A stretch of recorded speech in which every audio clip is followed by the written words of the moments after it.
Welcome to the Fright Night 30th Anniversary Blu-ray. It's been a long time coming since its beginnings in 1985 that Tom Hollands brought the whole new visionary take on the Dracula legend by modernising it to modern day, which features this teenage boy who's horror obsessed that believes the next door neighbour is the person being responsible for the spate of murders being going around, and nobody believes him, of course, and not even his mother, his girlfriend, or the police, so he has to turn to this late night horror show host that was the aging horror actor himself by the name of Peter Vincent, which was a spin on Vincent Price and Peter Cushing. And the whole idea of it is to bring a whole new ensemble cast to the picture. The hard task was to negotiate to Chris Sarandon to be in Fright Night, which was inquisitive about doing a horror film, and once he took the idea, he was on with the role. The other task was getting the rest of the cast. Is that Tom Holland was so impressed with Roddy McDowall's work and etc. So he got the role as Peter Vincent, the great vampire killer, and the other task was to get the three kids, Amy, Charlie, and Evil Ed.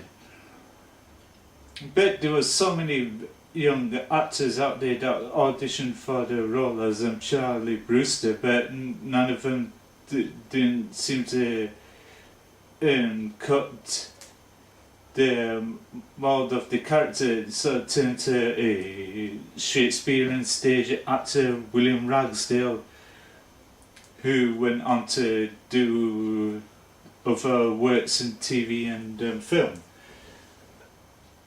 And Amanda Bearse, who played Amy to the perfection, which she started off as a girl next door, then gradually becomes a sex bomb of hell halfway through her transformation stage.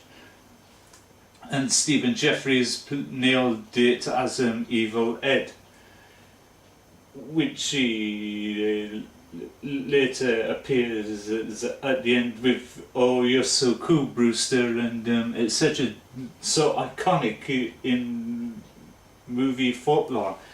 And let's go to special features, shall we? The first ever Fright Night reunion panel, Fear Fest 2 2008, with Tom Holland, Chris Sarandon, William Ragsdale, Stephen Geoffreys, Amanda Bearse, and Jonathan Stark, and moderated by Rob Galuzzo.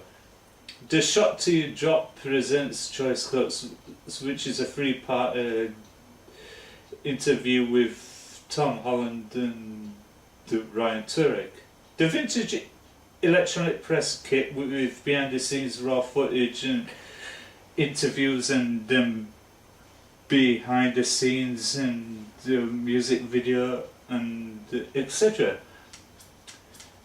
The original theatrical trailer G, which is less violent than that, but which both the alternative trailers that appeared on the 2011 version of Twilight Times Fright Night Blu-ray, that went for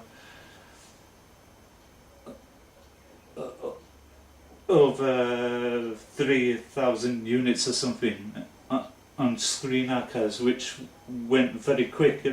Likewise with this, which was a part of 5,000 unit run. That many fans were spending hours clicking and refreshing the page at Screen Archives in order in a bid to get one.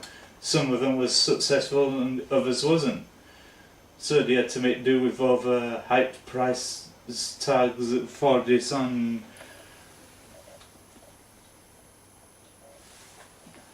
eBay. And yeah, regional theatrical trailer R rating, which is more got violent and that. There's still a memorabilia gallery from the Tom Holland archives, which is yeah, could go to that. Which is a pictures of the film, and etc. And there's Peter Vincent and Charlie Brewster ready to make their way into the Dandridge house to do battle. There's Amanda Bearse in her bride gown, looking like she aged 30 odd years and etc. Which she looks stunning as hell. No other young actress could have nailed it the way she did. She nailed it to great perfection. There's Chris Sarandon swooping over Roddy McDowell. There's the director on the set of the film. There's Roddy McDowell looking into the camera and etc. Which is a great exploration about filmmaking. There's the director with Santa's hat,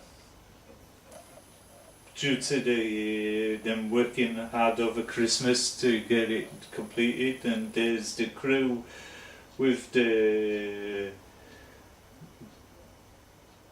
animatronic double for Stephen Geoffreys, which he got bit by Jerry Dandridge, which he turned into this wolf boy type thing. There's the director on the set.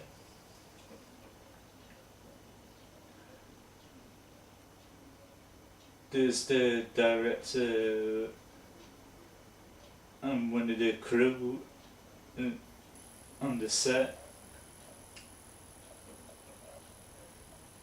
There's Tom Holland again. There's the director with a couple of crew members and Chris Sarandon.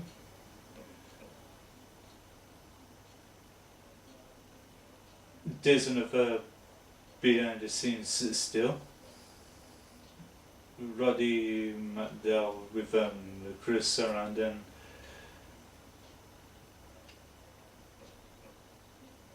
There's Chris Sarandon with Tom Holland.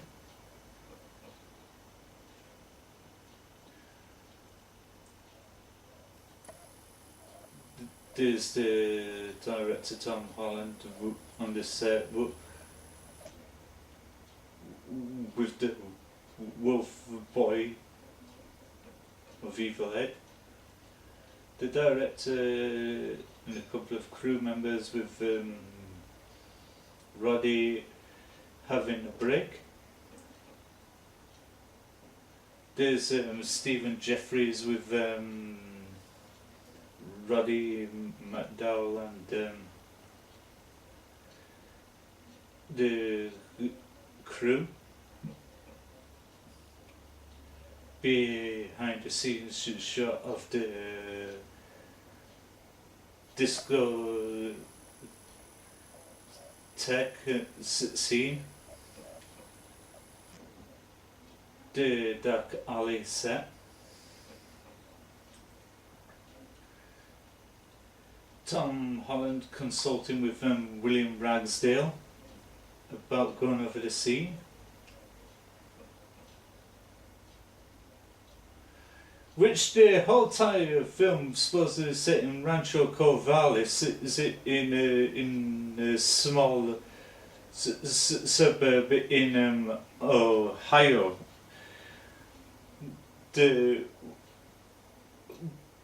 Which the house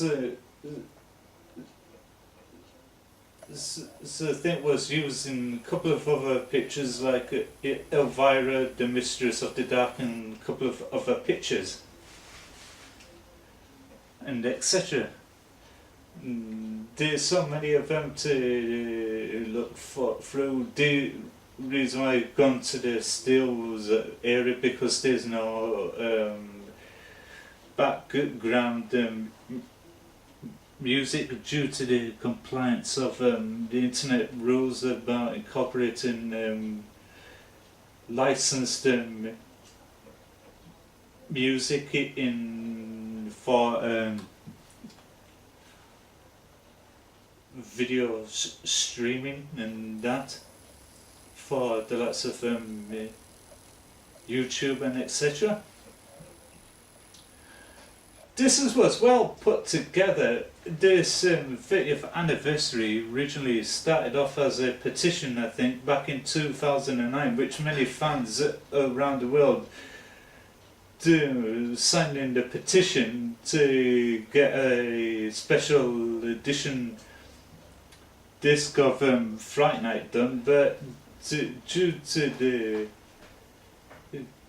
kindness of the guys at Twilight Time, managed to get the rights to the source materials and that, to put it all together to make it look exciting for all the Fright Night fans around the world, something to look at and etc. And the 2011 Twilight Time print of Fright Night Blu-ray disc did come with collector's magnet. That was only courtesy of Screen Archive's site, which people was lucky enough to get one as a bit of a bonus. They threw in a collector's magnet. I did have the disc, but due to money situations, I had to sell it to make money for it. But you can still get there online for expensive amounts of money for over on eBay and Amazon. But this one cost me around about over $96 or something. I don't know, and they had to spend extra for the customs charge to get it released, because we have the taxation and customs laws in England and etc. Which I had to get up very early yesterday, around about 6:30, round about 6 o'clock, to go to my local shop to draw out the money so I can go to the sorting office nearby around about 7 o'clock, wait for it to open to pay off the customs charge to get this released. But this, like with the 2011 version, came with a booklet detailed about how the film was made in more of a linear notes, but this one comes with a special collector's artwork. This is supposed to be Chris Sarandon and Roddy McDowell and William Ragsdale in silhouette, and the original theatrical poster of Fright Night, with the said, "If you love being scared, it will be the night of doing life." There are some reasons, there are some very good reasons to be afraid of the dark. But on the electronic press kit section, they did a little nod to Ghostbusters, to say Ghostbusters had their 30th anniversary last year, which had the 30th anniversary Blu-ray commemorating the 30 years of the Ghostbusters franchise, along with the 25th anniversary of the sequel, which all contains things like behind the scenes stuff and pop videos and trailer and etc. So they had a bit of a nod to Ghostbusters on this Fright Night disc, which can be located in the electronic press kit section of the disc, which I couldn't really show due to copyright reasons. But I'm sure some kind person that will have it somewhere on the internet. I'm not so sure. It's been a long wait. It's this Fright Night 30th anniversary edition. There was many blogs about it and etc. I've seen a couple of reviews on YouTube about the fans' excitement about getting it and unpacking and all that lot, but I scrapped the unboxing thing because due to the pacing and the time of how I do my presentations and that, so I had to scrub that and show that from the disc onwards. There is the disc inside which is plain, which has got lovely artwork to that. But due to me buying it off of eBay, they didn't throw in the magnet, but I'm sure, like ever, they would have thrown it in the magnet for those who pre-ordered it off of the screenarchives.com site. Yeah, it's just been very appealing, this Fright Night 30th anniversary edition. I'm quite pleased with it, how it become basically a reality, and a long time coming. I did see Fright Night on video and Laserdisc, which all qualities in all spectrums are great, and I do have Fright Night on VHS if I want to watch it, as I remember watching it when I came across the film first time when I was in my early 20s, which I got hooked into Fright Night by looking at issues of Fangoria magazine and see what's this Fright Night film about. So it clicks, is about the boy next door believes his neighbour is a blood-sucking fiend and nobody believes him. It takes a lot of convincing to prove to the world that the next door neighbour is actually a blood-sucking fiend, and the rest is history when I start collecting the press kits and all that lot with picture details and that and Fangoria magazine. They had a pull-out but poster of Chris Sarandon in his leading towards his demise in the climax of the film, which I did put it on the wall one day which was a bad mistake. When I woke up the next day, it would creep the hell out of me. So I had to take the poster down due to the fact and the horror of it all. So yeah, so that's why I got into watching Fright Night, and to be very proud of by being in this fanzine and that, which fans around the world, they get to see the stars of Fright Night, but only in around America, but some I've never seen come to England as in yet, etc.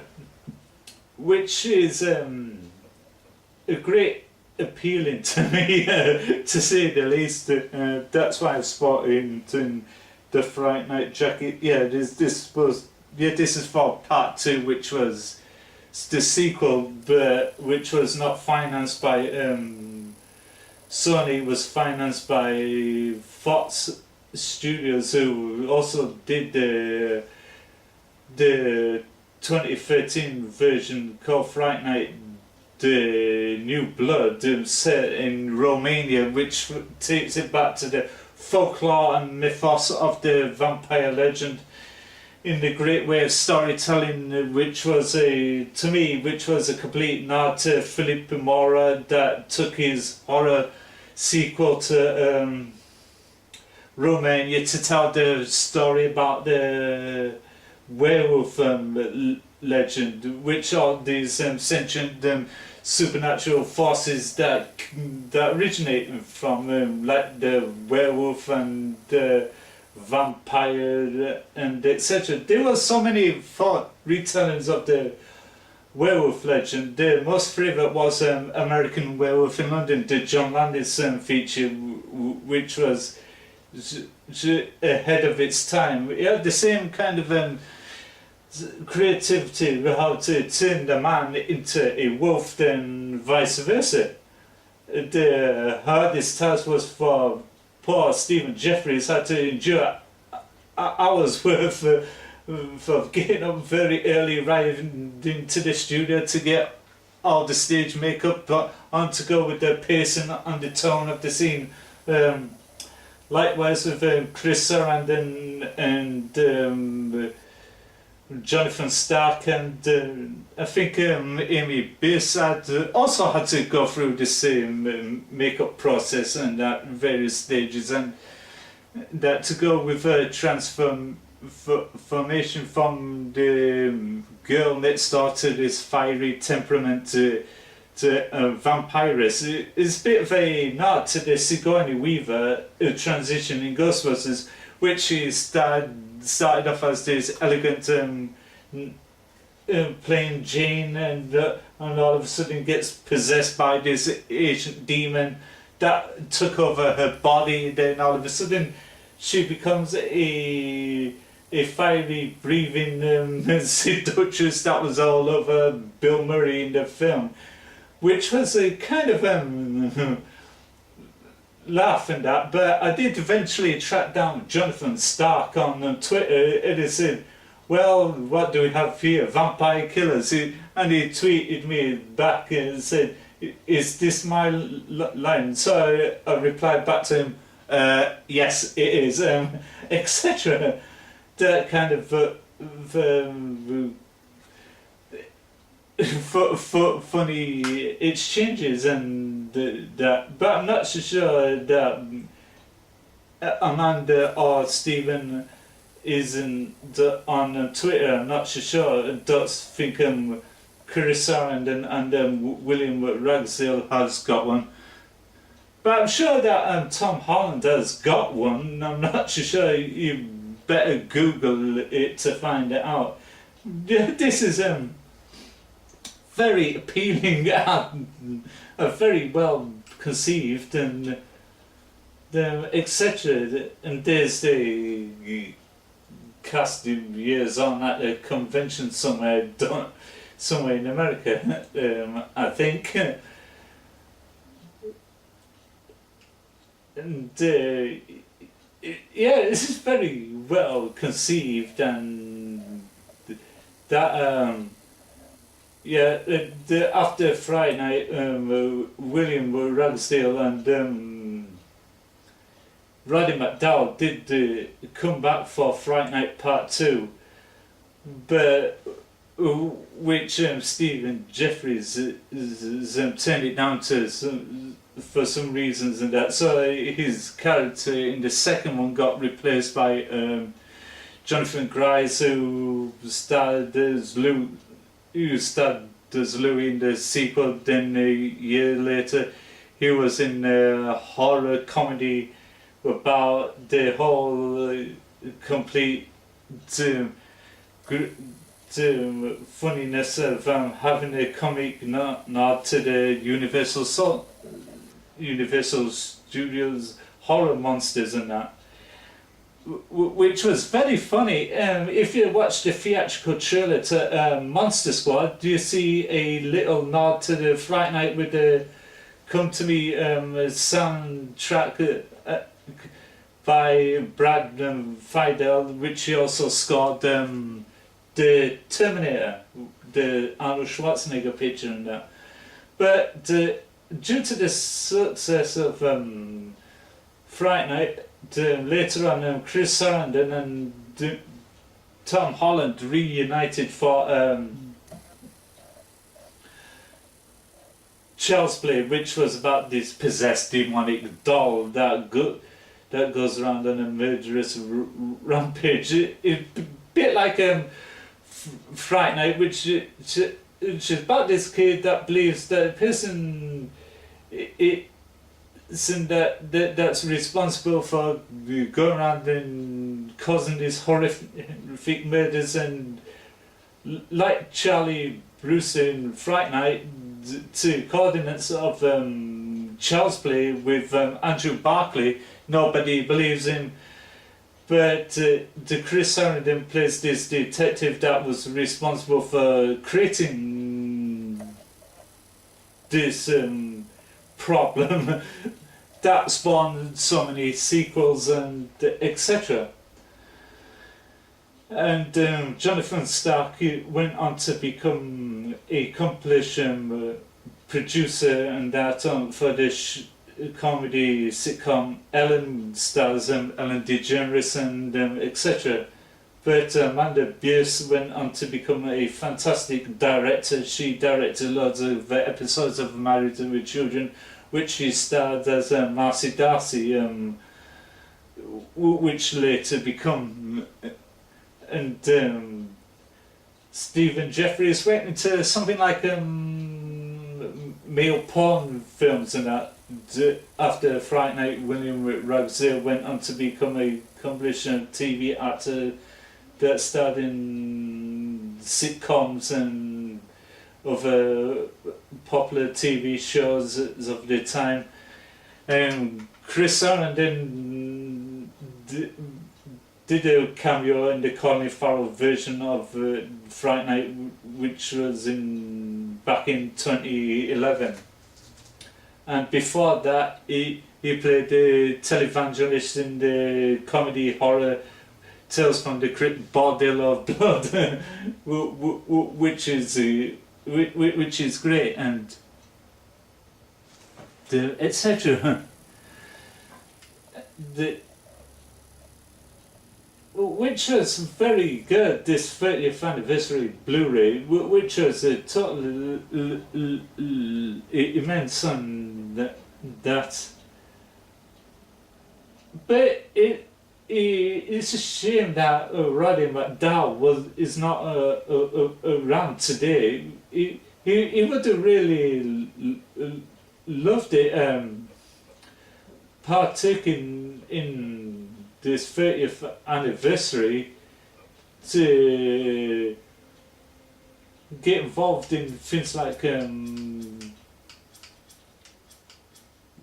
Let's Go to Setup, which you can do, which you could have done the audio commentary for, but you have to sympathise with Tom Holland twice, and Jonathan Stark with Chris Sarandon, with Tim Sullivan. The second one with Tom Holland, this time is with William Ragsdale and Stephen Geoffreys and Randa Cook, one of the makeup effects artists from the film, with the same guy, Tim Sullivan, who's a filmmaker by journalist Geoffrey Smith, and that the isolated score it is also appears on the 2011 version of Fright Night, but also by Twilight Time. That came with an isolated score which can watch the film with the isolated score, but we have to do with the dialogue and that. But somebody did contact me on YouTube by the review that I did. He was not sure what an isolated score is. So I had to tell him it's like an instrumental to a pop video. That's that same thing, just with the music and no dialogue. These are the Twilight Time catalogue and the etc. Which was very great. This was 30th anniversary Fright Night Blu-ray and etc. And how it was all put together, just like the 30th anniversary Ghostbusters Blu-ray, and that. That's all to go through with this. Apart from the scene selection, which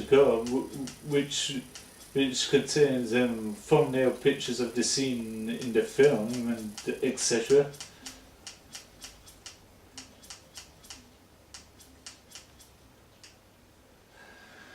And basically they have it. There was the Twilight Time 30th anniversary Fright Night Blu-ray on 30th anniversary Fright Night on Blu-ray by Twilight Time. You could buy it from eBay and Amazon, but you have to pay over extortionate prices for this to get it shipped and that. And I hope you enjoyed this special edition review with me, Frankie Smales, of Fright Night 30th anniversary edition review. After this review, I've thrown in a lot of special features. Continue watching that after this review. Until then, thank you for watching and listening. And don't forget to vote